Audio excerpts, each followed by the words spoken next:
வணக்கம். நீங்க பார்மசி இல்லனா பப்ளிக் ஹெல்த் துறையில இருந்தீங்கன்னா, ஒரு மருந்த டேஞ்சரஸ்னு சட்டம் எப்படி வரையறுக்குதுன்னு தெரிஞ்சுக்கிறது ரொம்ப ரொம்ப முக்கியம்.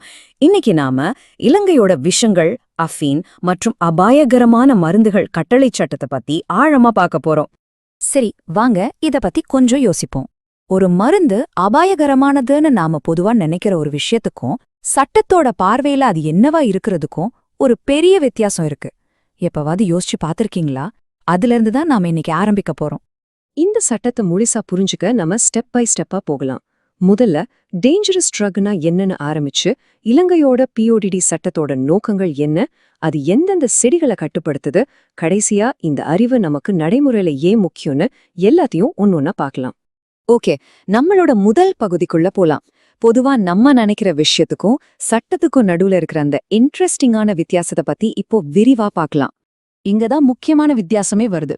பொதுவா நாம என்ன பண்ணுவோம்? ஒரு மருந்து எவ்வளவு கெடுதல் செய்யுது, என்ன பாதிப்பு ஏற்படுத்துதுன்னு பார்த்து அது டேஞ்சரஸ்ன்னு சொல்லுவோம். ஆனா சட்டம் அப்படி பாக்குறது இல்ல.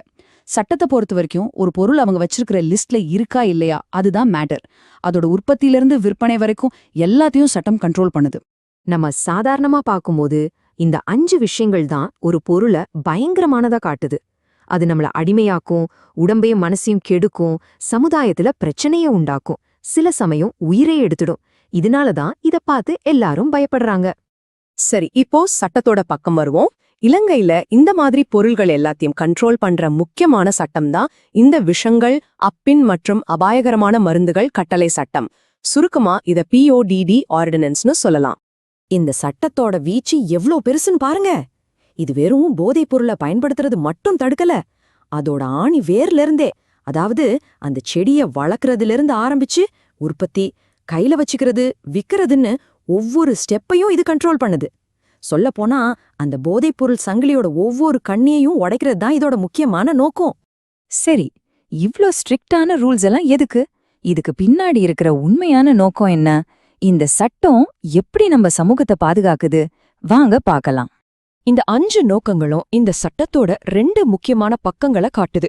ஒரு பக்கம் பொது சுகாதாரத்தை பாதுகாத்து இல்லீகல் கடத்தல தடுக்குது.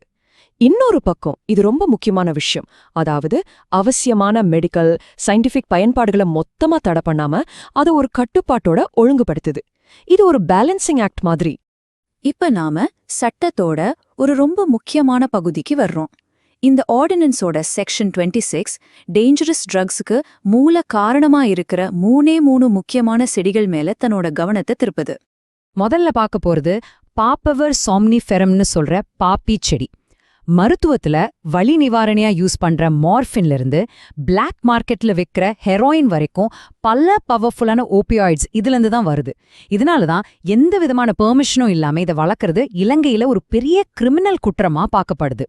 அடுத்து கோகா செடி. கோகோயின் இதுல இருந்து தான் தயாரிக்கிறாங்க. இது ஒரு பவர்ஃபுல்லான ஸ்டிமுலண்ட், அதாவது நம்ம நரம்பு மண்டலத்தை தூண்டி கொஞ்ச நேரத்துக்கு எக்கச்சக்க எனர்ஜியையும் உற்சாகத்தையும் கொடுக்கும்.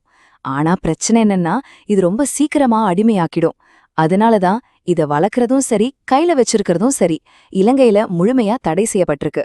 மூணாவதா நம்ம எல்லாருக்கும் தெரிஞ்ச கெனாபிஸ் செட்டிவா, அதாவது கஞ்சா செடி. இதிலிருந்து கஞ்சா, ஹஷிஷ் மாதிரி பொருள்கள் தயாரிக்கிறாங்க. இத வளர்க்கறது சட்டவிரோதம் தான். ஆனா மத்த 2 செடி மாதிரி இதுக்கு முழுமையான தடை இல்ல. குறிப்பா நம்ம பாரம்பரிய ஆயுர்வேத மருத்துவம், சயின்ஸ் ரிசர்ச்சுக்காக ரொம்ப ஸ்ட்ரிக்டான கண்டிஷன்ஸ்ல கவர்மெண்ட் சில விதிவிலக்குகளை அனுமதிக்குது. சரி, இப்போ க்ரூட் ட்ரக்ஸ், அதாவது பதப்படுத்தப்படாத மருந்துகள்னா என்னன்னு சட்டப்படி பார்க்கலாம். அதாவது செடிகள்ல இருந்து நேரடியா கிடைக்கிற அந்த ரா ஃபார்ம்ல இருக்கிற பொருள்கள் ஏன் இவ்ளோ ஆபத்தானதா கருதப்படுது? பதப்படுத்தப்படாத அபாயகரமான மருந்துகள்னா ரொம்ப சிம்பிள். செடிகள்ல இருந்து நேரடியா பெருசா எந்த சுத்திகரிப்பும் செய்யாம எடுக்கப்படுற பொருள்கள். இதுக்கு ஒரு பெஸ்ட் எக்ஸாம்பிள் பாப்பி செடியிலிருந்து எடுத்துற ரா ஓபியம், அதாவது பதப்படுத்தப்படாத அஃபீன். ஏன் இந்த ரா மெட்டீரியல்ஸ் இவ்ளோ டேஞ்சரஸ்? இப்ப ரா ஓபியமா எடுத்துக்கிட்டீங்கன்னா அதுல மார்ஃபின் மாதிரி போதைப் பொருள்களோட அளவு ரொம்ப அதிகமா இருக்கும். அதை சுத்திகரிக்காததால அதோட விளைவுகள் எப்படி இருக்குன்னே கணிக்க முடியாது, ரொம்ப தீவிரமா இருக்கும். இதனால ஓவர் டோஸ் ஆகி மரணம் ஏற்படுறதுக்கான ரிஸ்க் ரொம்பவே அதிகம். அதனாலதான் சட்டம் இது மேல இவ்ளோ ஸ்ட்ரிக்டான கண்ட்ரோல் வச்சிருக்கு. சரி, இவ்ளோ நேரம் நாம நிறைய சட்ட விஷயங்களை பார்த்தோம். ஆனா ஒரு பார்மசி ஸ்டூடெண்டா இல்ல பப்ளிக் ஹெல்த் ஸ்டூடெண்டா உங்களுக்கு இதெல்லாம் எதுக்கு? இந்த நாலேஜ் உங்க ஃபியூச்சர் கரியர்ல எப்படி யூஸ் ஆகும்?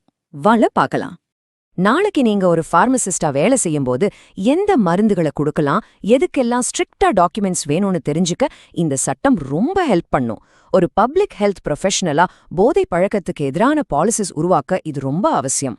எல்லாத்துக்கும் மேல பெர்மிஷன் இல்லாத மருந்துகளை வச்சிருந்தா தண்டனைகள் ரொம்ப கடுமையா இருக்கும்னு புரிஞ்சுக்கிறது உங்களையும் உங்க பேஷண்ட்ஸையும் பாதுகாக்கும். இது வெறும் சட்டத்தை ஃபாலோ பண்றது மட்டும் இல்ல, உயிர்களை காப்பாற்றும் ஒரு பெரிய பொறுப்பு. இந்த கோட் எல்லாத்தையும் ரொம்ப அழகா சுருக்கி சொல்லுது. ட்ரக் கண்ட்ரோலுங்கிறது வெறும் போலீஸ் சம்பந்தப்பட்ட விஷயம் மட்டும் கிடையாது. அது பப்ளிக் ஹெல்த்தோட மையத்திலையும் ஃபார்மசிஸ்ட்ஸோட அன்றாட வேலையிலையும் ஒன்னோட ஒன்னு கலந்துருக்கு. இந்த 3 துறைகளும் ஒன்னா சேர்ந்து வேலை செஞ்சா மட்டும்தான் இதுல ஜெயிக்க முடியும். சரி, கடைசியா ஒரு முக்கியமான கேள்வியோட முடிச்சுக்கலாம். நாம இன்னைக்கு பார்த்த இந்த பிஓடி ஆர்டினன்ஸ் பெரும்பாலும் செடிகள்ல இருந்து வர்ற புதைப்பொருள்களை தான் மையமா வச்சிருக்கு. ஆனா இப்போ லேப்ல உருவாக்குற புதுசான ரொம்ப பவர்ஃபுல்லான சிந்தெட்டிக் ட்ரக்ஸ் நாளுக்கு நாள் அதிகமாயிட்டே போகுது. ஃபியூச்சர்ல வரப்போற இந்த மாதிரி சவால்களை சமாளிக்க இந்த மாதிரி சட்டங்கள் எப்படி அப்டேட் ஆகணும், நீங்க என்ன நினைக்கிறீங்க?